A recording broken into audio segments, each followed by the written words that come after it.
Amazon, a gun barrel can be a weapon or a horn of welcome. In Earth's last great frontier, remote Indians have seen many an intruder, but few with such innocent intentions as the Calypso team. In the past, others have brought slavery, disease, and death. Jean-Michel Cousteau and his father Jacques Cousteau seek only to explore the vast natural domain that has become a battleground between old and new. Here, some tribes still fish by the ancient methods. But medicine men now use cigarette smoke to cure a baby. And one-time cannibals dance not for gods, but for tourists. Once, like the jaguar, the Matis were shadows stalking their game. Today, they are the prey, shadows trying to escape a world swiftly closing around them.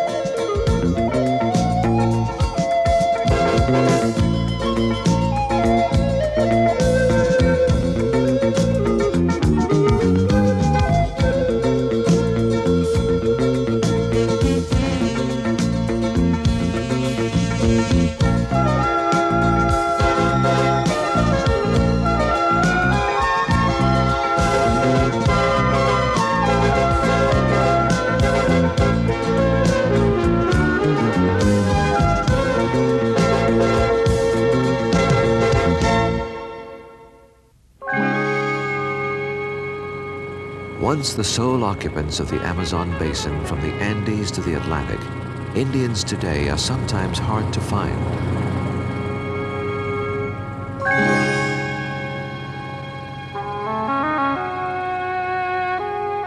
Enslaved or massacred, swept by alien diseases in the 5 centuries that followed the Spanish conquest, they tried to hide.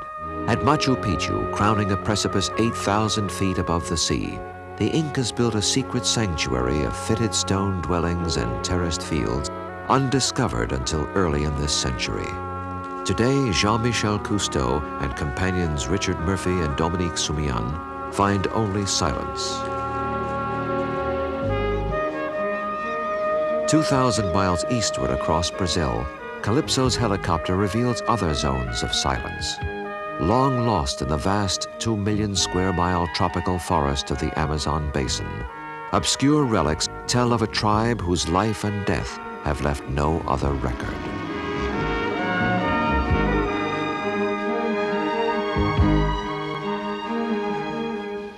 Led by veteran Albert Falco, a team explores the cave and embellished stones.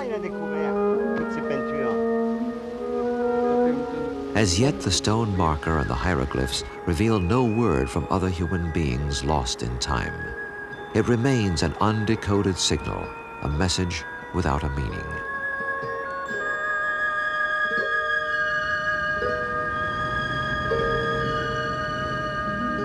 Among the grazing llamas high on the eastern slope of the Andes, a guide leads Jean-Michel to a cave discovered by a hunter 2 years earlier. Look, Jean-Michel, here. Visible artifacts and geologic changes indicate that the cave has been in use for more than 5,000 years, as a tomb, as living quarters, or as a ceremonial site during successive cultural periods. This is petroglyph. This is a fox. This is a fox. Yeah, this is a fox. Here, this is obsidian. This is a glass, volcanic glass. Do you think this is what they used to hunt the foxes that we saw earlier? Yes, the foxes and the guanacos and the llamas, maybe. That's interesting. Could you tell me what we see over there? Look, here, one bird is the toucan. This is live in Amazony. And this is the proof the people, the Altiplano, have connection con Amazony. The toucan, traced by the guide, clearly belongs to an early period. It is rarely seen in this part of Peru today. But as the tourists brought from Iquitos know, some Indians do survive. though sometimes in roles less dignified than history first assigned them. Liborio, he belongs to one of the native people called Boras, B-O-R-A-S. Just remember to Bora Bora people who was one of the members living in the Caribbean island. So a long time ago they came to this place in the jungle, and they used to be cannibals long time ago, but they live like farmers now. They don't eat any more people now. You will come to dance together with them anytime you want. Like circus performers in a freak show, the Boras display their tribal customs without great visible enthusiasm.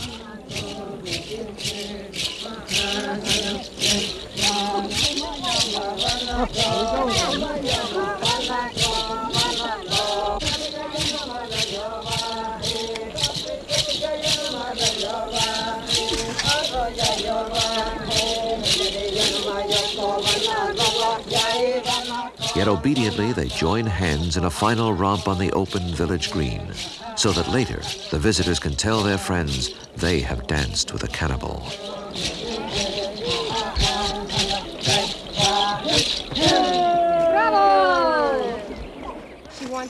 The dance leads into a more spirited trading session. I say you give them away. Silly, I have a necklace. Silly. What else? Oh, wait. Here, Indian items made for the tourists are exchanged for trivial oddities from the outside world. A lipstick and a peanut butter. Huh? No more giving away. A lipstick and a peanut butter. For this lipstick, I want a blow gun. Tell her you want that for you. Look at this. Yeah. I know, that's for something else. Where are you, hon? One more blow gun for you. Another blow gun. Do you have enough blow guns? I need one for my son-in-law. One more for the son-in-law. As his guests depart with trophies and tales of reformed cannibals, the chief prepares to put away his feathered crown until the next tour arrives.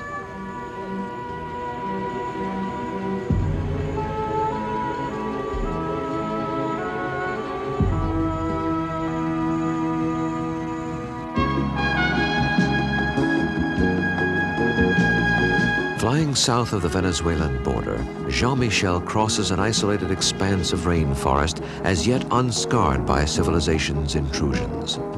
It remains part of nature's diminishing laboratory, a vast womb in which myriad new and evolving life forms are being tested.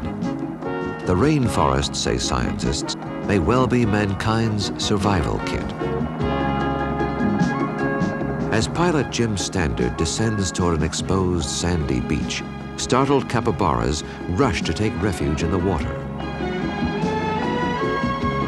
Nearby, members of the advance team already are setting up camp to study the isolated region along the Padawiri River.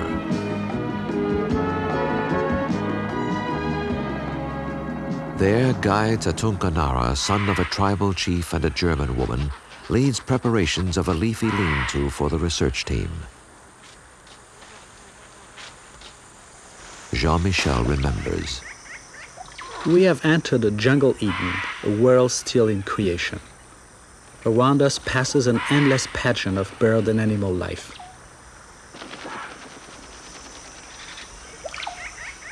Eavesdropping, soundman Zlotnika tries to record the countless warnings and invitations that echo through the forest.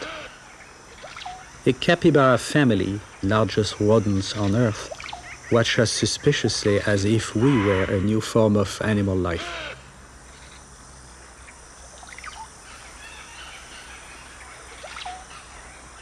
Together we explore the river, with shaded water low in algae and zooplankton.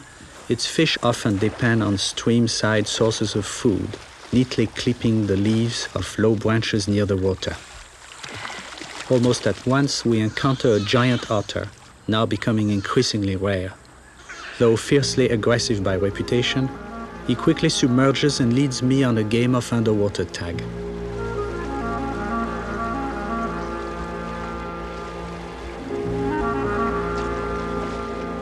As my partner vanishes, I briefly study a strangely camouflaged knife fish.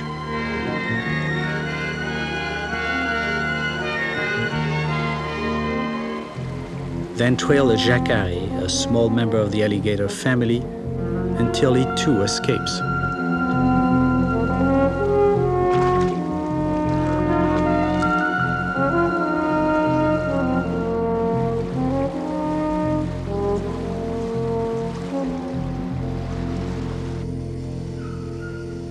In the forest canopy, a monkey and a parrot are only two of the countless sentinels who record each passing through their shadowy domain.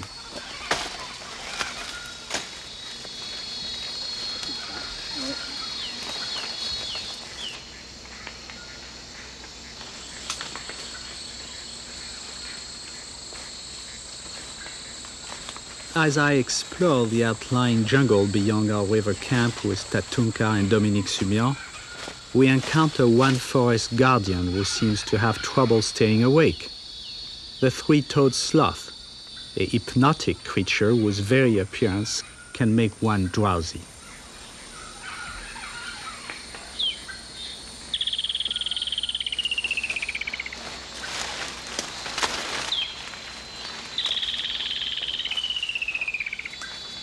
For thirst in our journey, Tatunka has an instant remedy.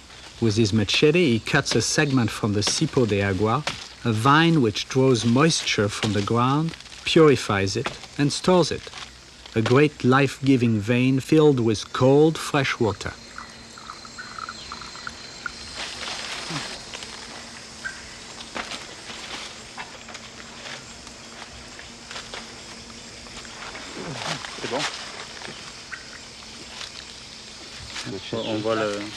Now an ominous portent. A cut twig indicates that a party of hostile Yanomamo Indians, long at war against intruders, have returned to their hunting grounds. Do they all? Yes.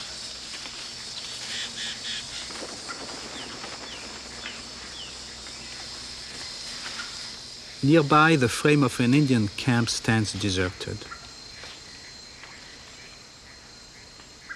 But another twig was cut only yesterday. Suddenly, the silence is hostile, the shadows filled with phantoms. Tatunka urges immediate departure, tells of 5 intruders killed in an earlier ambush without parley or warning. Unable to deal with the Indians, our options are few. Though our mission is peaceful, we have disturbed the game on which they depend. At camp, I make a decision.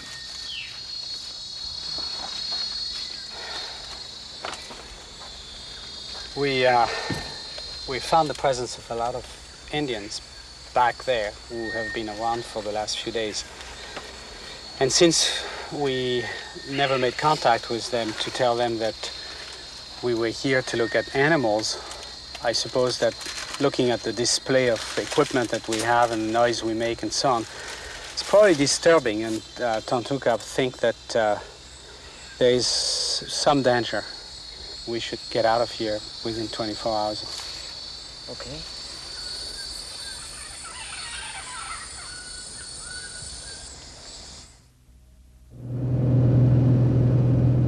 Southward of the Cousteau seaplane Papagayo, another party follows the river searching for Matisse, a long isolated Brazilian tribe near the Peruvian border. At last sighting the huts and clearing of a tribal village, team leader Raymond Cole radios his position to Captain Cousteau aboard Calypso in the upper Amazon, a report essential in case of mishap in the vast expanse of the forest. À l'écoute aux heures conventionnelles. Terminé pour nous. Bonne chance à Papagayo. Approaching the village, Cole, a long-experienced diver and explorer, is uncertain of the welcome that awaits them. But as he disembarks from the canoe, he is quickly reassured. Amid clouds of butterflies, the children run toward him. Beyond them, in curious array, the villagers wait.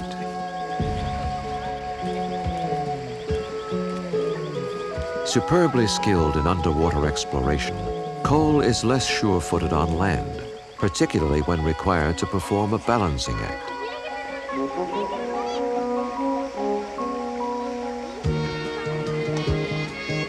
Slightly puzzled by his clumsiness, his bearers cross the log bridge without concern.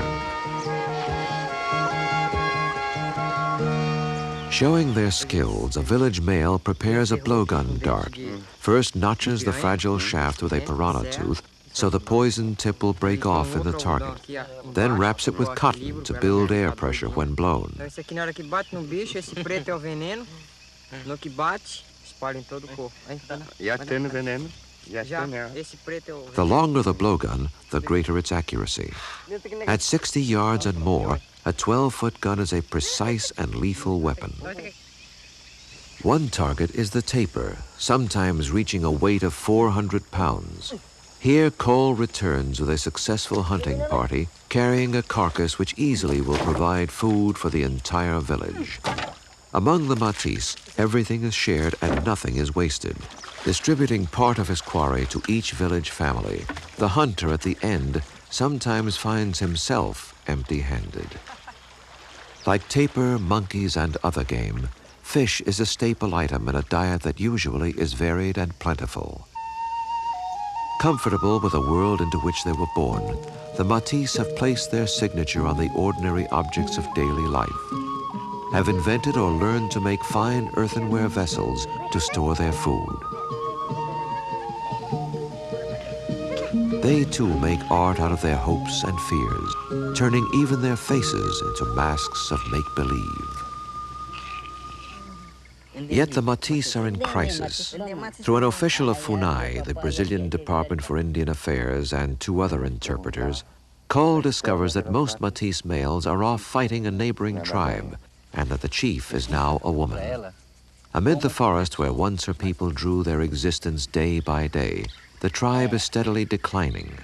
Once there were many Matisse. Now their total number is fewer than 200.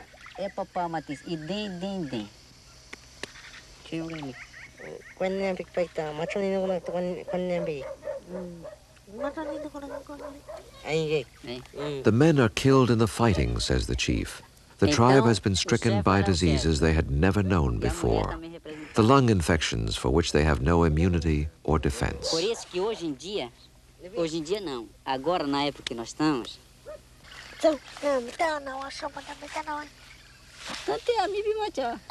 Once one painted designs and patterns on the face, inserted bones or wood in cheeks and chin and nostrils, and the magic protected you. Now the magic is not enough. Her people are dying. That is why the FUNAI representatives have come. Unable to find all the separate smaller tribal units, they have asked them to assemble in one place, in this village, so they can help fight the sickness which is killing the people. Now from the FUNAI medical worker, each person, child or adult, must take the antibiotic pills to help the people get well. For the villagers, it is a new kind of magic. White little round objects which one swallows with a gulp of water in a kind of ritual. The foreigner brought the disease, now he brings the cure. It is a strange kind of game, and the cure seems to help. But just to be safe, they still wear bones in their cheeks and try to be like the jaguar. The jaguar usually does not die from chest diseases.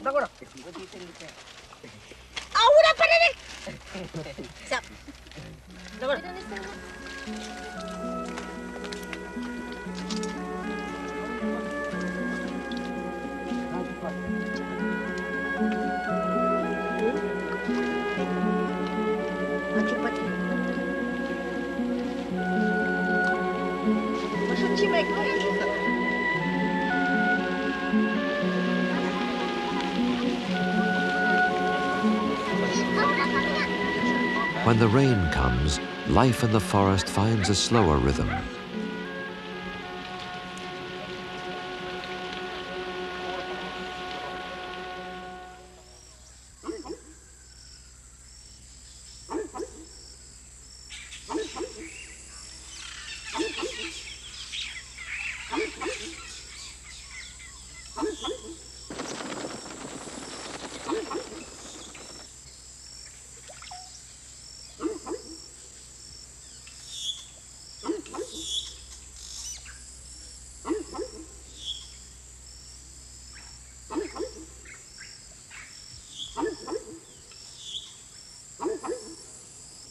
Sometimes there are those who become exiles from their own species.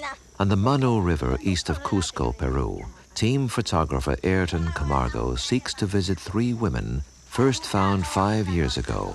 Naked nomads, ignorant of weapons or fire, eating raw turtles, and speaking a language no one can identify.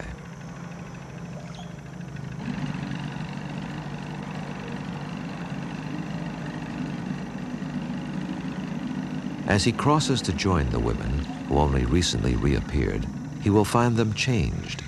Forest rangers have given them clothing and bow and arrow, taught them to build a fire. Yet they remain strangers on Earth. Perhaps, as some officials surmise, the last members of a tribe that no longer exists.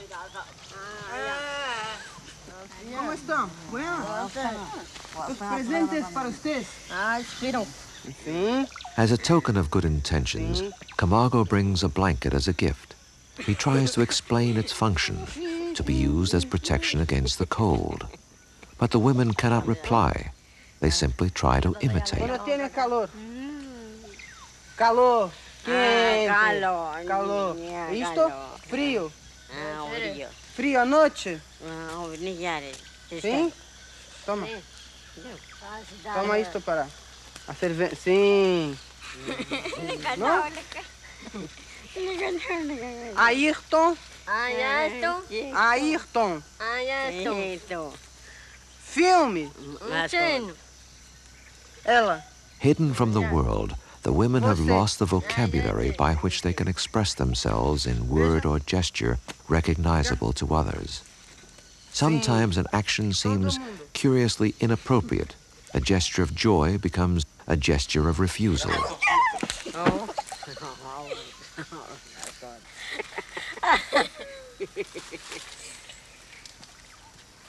Fala. Oui. Oui. Non. No. Oui. No. Non. Oui. No. Yet to impress the guests, they try to display their recently acquired knowledge. One brings a smoldering fire into flame.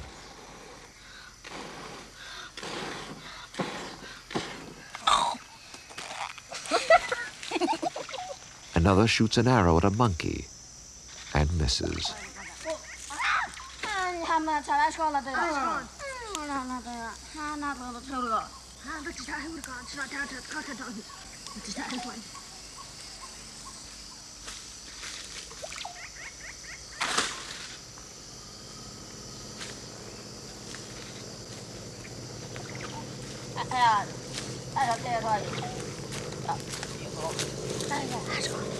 In the sound of the approaching seaplane, the women become lonely figures from a primordial past. Outside the ordinary lexicon of human communication, perhaps the only three of their kind remaining on Earth, they have become prisoners of each other, castaways in time.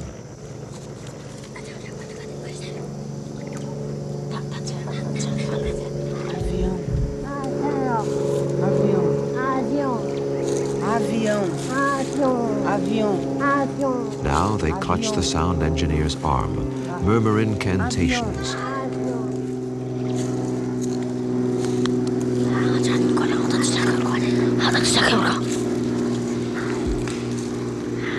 Avião. Avião.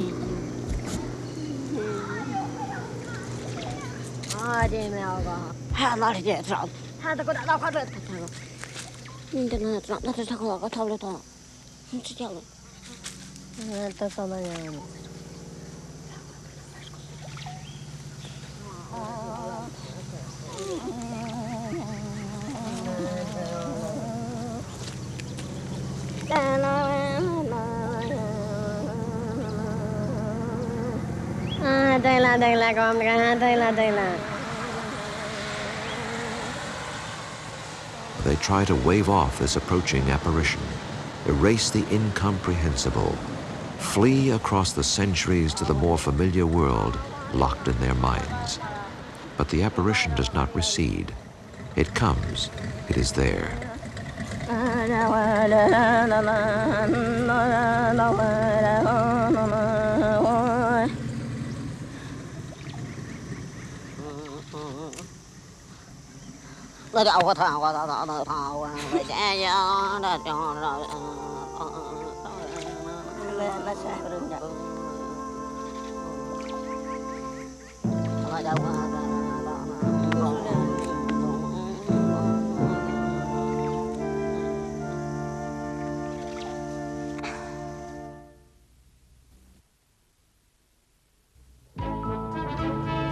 Since the earliest Indians, the Amazon and its 16,000 tributaries have served as pathways for canoe and raft.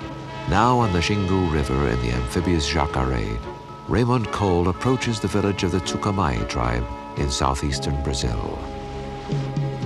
On the bank waits a silent assembly. The naked women and children are a familiar appearance in the remote regions of the rainforest. But the warriors, armed with rifles and shotguns, seem a formidable welcoming committee, providing, as always, a moment of uncertainty and tension. Among the Tucumai, the silent blowgun or bow and arrow are their favorite hunting instruments. But against uninvited intruders on their lands, the gun is now the weapon of choice. Easily identified, the frowning chief has the biggest mouth. But if there is hostility, curiosity overcomes it, as warriors remark that Calypso too wears no clothes.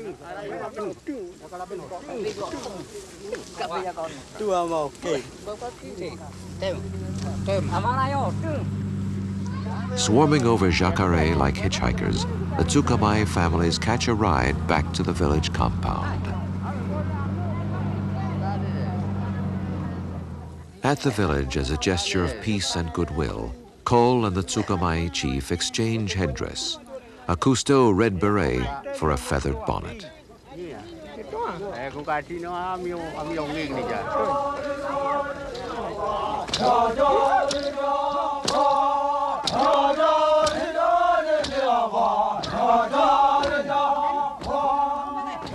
Though his enlarged lip impedes talking, eating, or whistling, the chief can join in a turtle dance whose origins are lost in the distant past.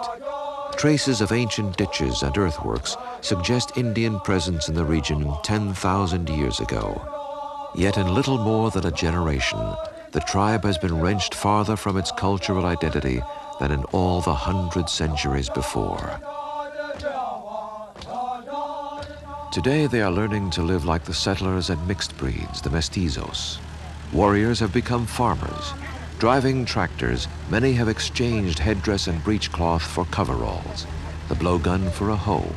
They no longer live from one hunt to the next, but from harvest to harvest.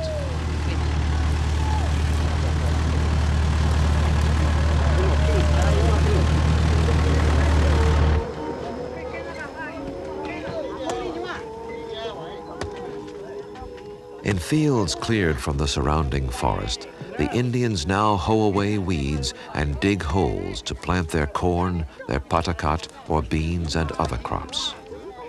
Yet the worker with the cigarette still wears a ballpoint pen as ornament in his pierced ear, and the man in the t-shirt still hears the murmur of ancient myths. The dropped seed can be covered by the hoe. It is harder to bury the men they were.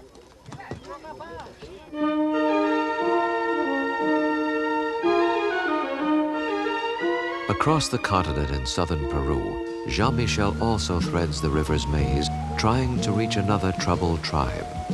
Carrying other casual voyagers aboard the Pirarucu, the Cousteau team's large rubber raft, he moves downstream searching for the Ashaninkas, one of the Machigenga tribes, also trapped in the collision of two worlds, the old and the new.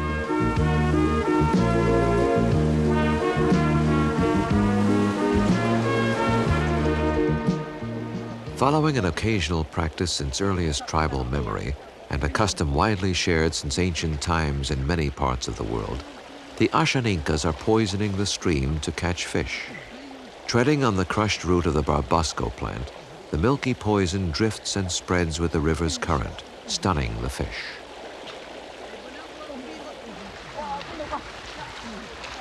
As filmed by Jean-Michel and Sumian, the drugged fish rise slowly to the surface and are there speared or shot with bow and arrow by the villagers waiting in the stream and along the banks.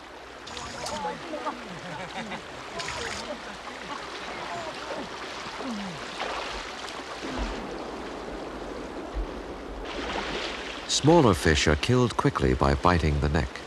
Though poisoned, they carry little threat for human consumption. At the temporary dam constructed of logs and leaves and stone, Jean-Michel records the harvest of fish quickly gathering in the trap.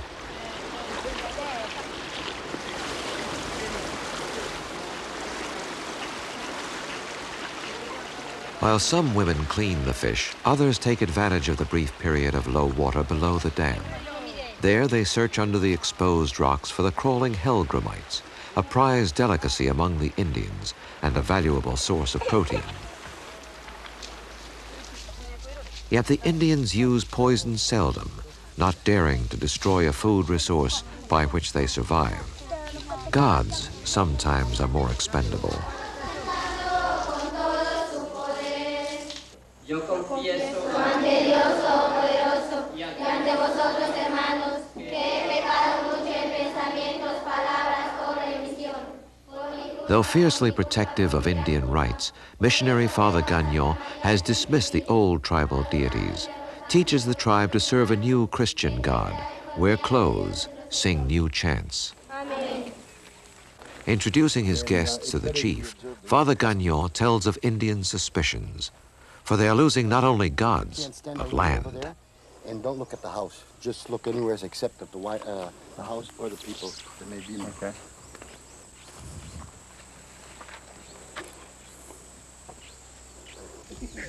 Okay. He may act a bit angry, but that is just, I mean, they really don't, it's the way of greeting. It's coming. And he'll be curious why... Avira? Agapihat.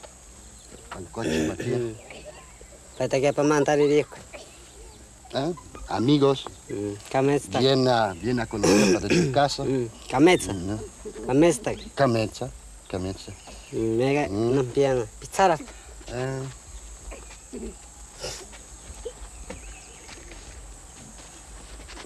Why is he looking in your bag? It's a sign of confidence and probably disconfidence. I give him plenty liberty to say I have nothing to harm you. And he takes the liberty to let me know that anything I have, he's allowed to look over. I mean, his property. And now he's going back. Now he's going back, then the others will come. Oh. So he's not invited you? He's not invited me. He has to speak with his people. And I know him very well, but that is the custom. Even if I'd be his father, he would still have an immense respect for the property. Is it because we came with you? Or? No, it'd be the same green if I came along. Now I'm with you, they don't know who you are, so what he asked me, he said, why do they come here? They come here to take away my land. And I told him, no, you came as friends. And you want to see him, you want to say hello to him, but you don't bring him any harm whatsoever. Vale? Daddy. Everybody's going to look on your bag? All the men. All of the men. The women, no, just the men. Nearby, a supply of masato, the tribal alcoholic drink, is being prepared. From the manioc plant, out of which tapioca also is made, the root is first boiled with sweet potatoes. The pulpy mixture is then chewed by the women and children and spit into a trough to hasten fermentation while stored in a large gourd.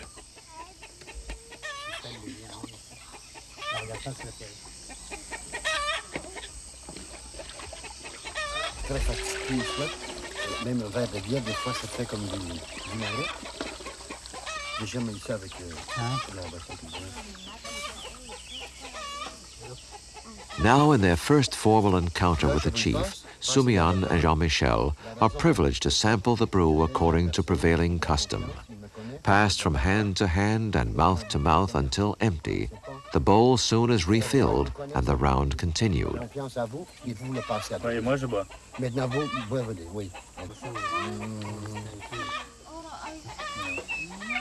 Meanwhile, to the visitors, Father Gagnon describes the problems faced by the Ashaninkas with the encroaching settlers. Father, you were telling me earlier that they're afraid that we're coming to take their land? Yes. Why is you that? probably asked me why you came now. Now they'll start a discussion, you know, what is your business here? And because these people have been terribly abused now. Within the last 2 years, we've had over 5,000 settlers coming in here, taking over not only the land, even some of their property, and abusing of their, like corn, just taking the whole thing over. Do they have a land title? No, they don't. They're in the process of getting a land title. The law is very favorable for the natives, but nobody fulfills the law, and there's nobody that makes this law be fulfilled. Theoretically, the natives are defended, and the government from day to day is fomenting invasion of the settlers because they want to develop this region. So they're delaying the fulfillment of the law in favor of the settler. Obviously, the native, in order to survive, needs an immense territory, I mean, thousands of acres. But absolutely nothing is being done for this. Just the settler come in and taking the land away, so they have no defense. And that is very, very serious. It'll be a very short time if some measures are not taken. I mean, it'll just be extinguished.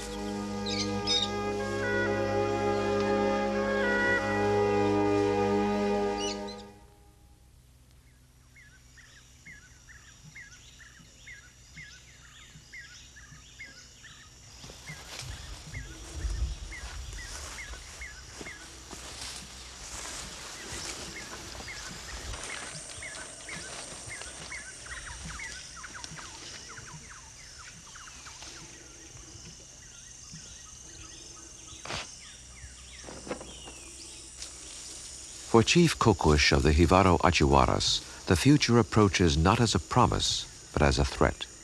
Leader of a one-time tribe of head shrinkers near the Peru-Ecuador frontier, he knows that change must come. Now plants trees, so his youngest son's children also will have wood to build canoes. Yet, once safe in the jungle, his people are under siege by outside forces, to whom a blowgun is a tourist curio. Quickly, they are becoming strangers in the world they inherited. Once the Jivaros, like other tribes, trusted the cures that jungle provides. Today, they are increasingly dependent upon the white man's medicines. Suffering infections of the eye and leg, Kokush's grandson receives first aid from the Cousteau team. Later, with his anxious mother, he will be flown in the Papagayo to Iquitos for intensive treatment and recovery. But the children stricken by white man's diseases are often less fortunate. Even ailments such as measles or flu are deadly among the Indians, who still have not developed immunities, as have the whites through long exposure.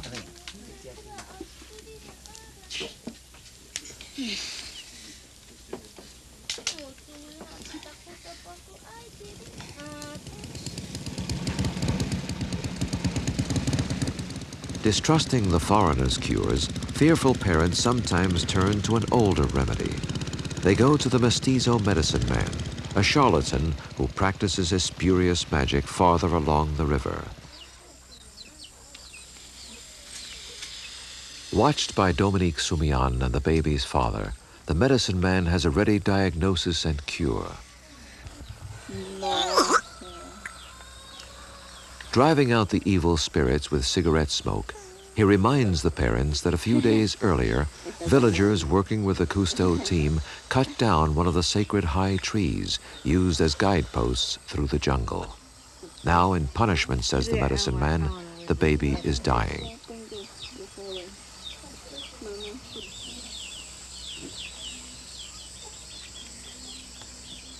Indeed, despite moments of seeming improvement, the child does die in following days.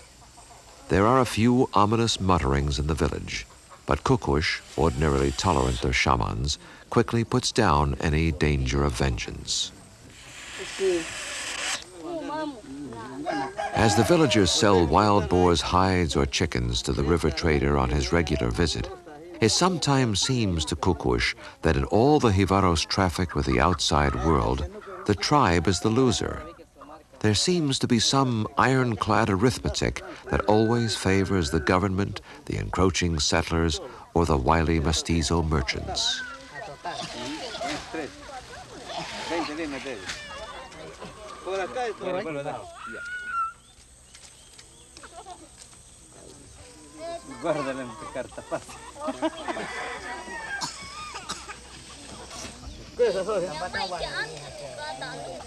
Having paid a tiny fraction of the price he will demand in Iquitos, the trader stows the goods aboard his boat. There he waits, knowing that the villagers will soon arrive with their meager earnings.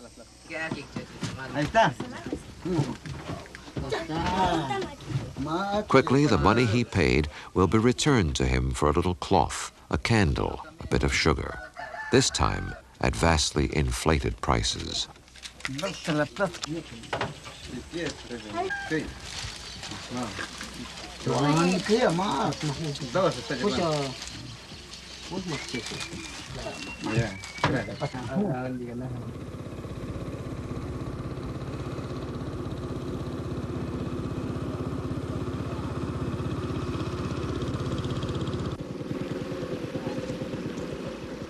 Returning from a journey downriver, Kukush's oldest son, Walter, brings word of a troubling encounter with the soldiers at a military outpost.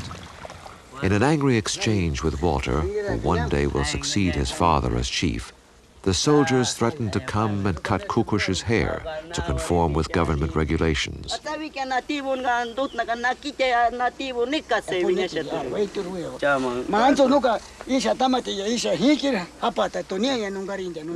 The depth of the affront is explained to Jean-Michel by anthropologist Luis Uriarte, who has been studying Jivaro Achuara culture. Well, see, but the problem is they are coming out from Andoas. They want to sell their chickens because they want to get rid of this exploitation by the merchants. But there's a new military outpost down the river, right at the mouth of the Huasaga River in the Pastaza. So when they were trying to go by, they have to control there at the military outpost. So they were giving a very hard time because they have no personal documents. As a nativo, they say, as Achuara, they don't have personal documents, they're not human beings, and he was giving a hard time. Not only that, he's threatening him to cut his hair. Chobon, that's a very bad insult because, you know, for an Achuara, to cut his hair would be like really castrated, to be very blunt about it. So I understand why they are so upset. Oh, so he said, you know, I'm an Achuara, and that's the way my parents, my grandparents always were. And therefore, if he wants to come here and cut my hair, I'm really gonna shoot the guy, or I will cut his hair, and he's bald, he said. But a boatload of soldiers failed to make good on their threat. Perhaps remembering the legendary ferocity of tribes never defeated by the conquistadores, they pass in silence.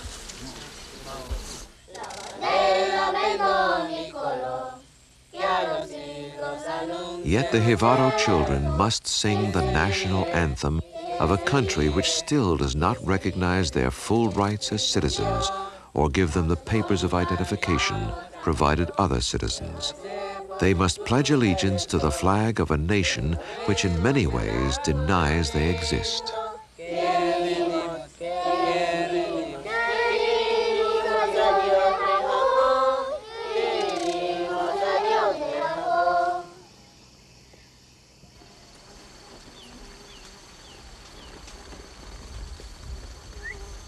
Still lacking citizenship papers, the Jivaros thus far have been denied title to the very lands they have occupied since earliest history. The reason for the delays, Kukush believes, lies in the oil deposits discovered on Indian hunting grounds and in the fear that tribal claims might jeopardize control and profits for the developers. Now 100,000 barrels a day are pumped through the pipeline over the Andes to storage tanks on the Pacific coast. Again, the chief tells Jean-Michel the Indians gain nothing. Instead, the smell of oil and the frequent flights of company helicopters have driven away much of the game on which the tribe subsisted. As capital of Peru, Lima has witnessed the arrival of many heads of state. But few have come so far as the passenger who steps from the plane after the first flight of his life. Arranged by Jean-Michel, Kukush has come to discuss his problems with the president of Peru, as one chief to another.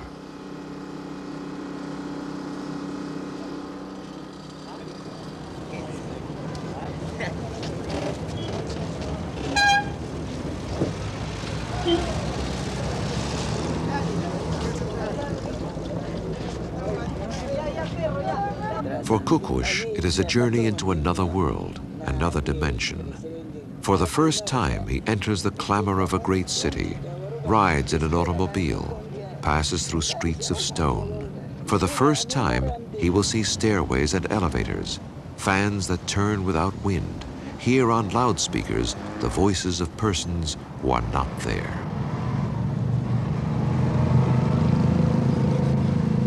At the presidential palace, Kukush will find a friendly ear.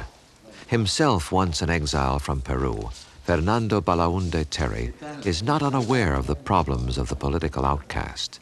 But now center of many contending interests, he knows the limitations of political power as he welcomes his barefoot guest. Recognize the rights of the native population all over the country. I recently went to Rioja and personally talked to the cacique there, and they were quite satisfied, not only because of their rights that were recognized, but because of the presence of public education. And then I've been in Puerto Bermudez with the Campa Indians, where we have handed quite a few hundred titles of property. Now Kukush speaks. He tells the president his people know they must change, but many of their customs and their land they want to keep. Their land is beautiful. Their ancestors have always lived there. The government has no right to send people to destroy the jungle. That land belongs to the Indians. There is a certain conflict of people coming in, but they are always bringing other things. Naturally, when they become incorporated into modern life, they have access to education, and also they are in a position to sell their products. Yes. Isolation is not a good thing permanently. My experience in trips in the jungle were that life expectation was very short. There is much talk in this new world, says Kukush, but few answers. The words fly away like the birds, leaving an emptiness. Only the pipeline is real. Through it flows not just oil, but the life of his people.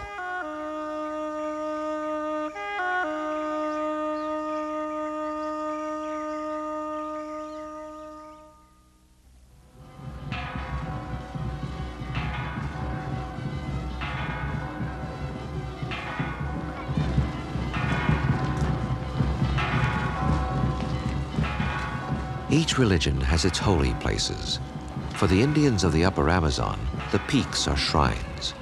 In a high valley near Cusco, more than 10,000 Indians from 200 scattered tribes each spring make a pilgrimage of hope, the great festival of Coyuriti. Though it bears symbols of Christian ritual, it also carries fears that were old before Jesus was born, fears of the chaos of change, of the day the sun vanquished the moon. Here amid the peaks, families hide messages in rocky piles, letters to the future.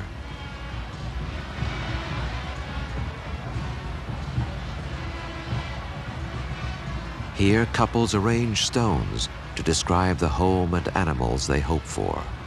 Here they pray to whatever God may answer, for they have learned that even gods may change. But only the ukukus, or bears, may climb to the glacier to cut the sacred ice. Creatures of myth, able to survive extremes of change, they have become priestly protectors. It is they who plant the crucifix in the ice and are ritually whipped for the sins of their villages. Then, cleansed, they carry the ice to the waiting people. In their errand, Jean-Michel finds both reassurance and warning.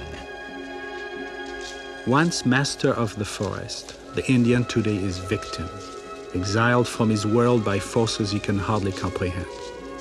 Yet we too are entrapped in illusions of mastery, ignore at our peril the hastening disintegration of the vast community of nature on which our lives depend.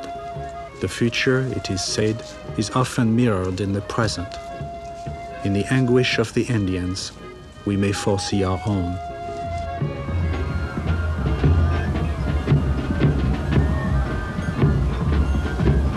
Yet, this joyous invasion of the streets of Cusco holds an ancient promise of renewal. The sharing of the ice becomes a communion among a great family in which no man is a stranger, reaffirms that each is part of an inseparable whole. For as the Indians know, the ice is more than communion, it is life.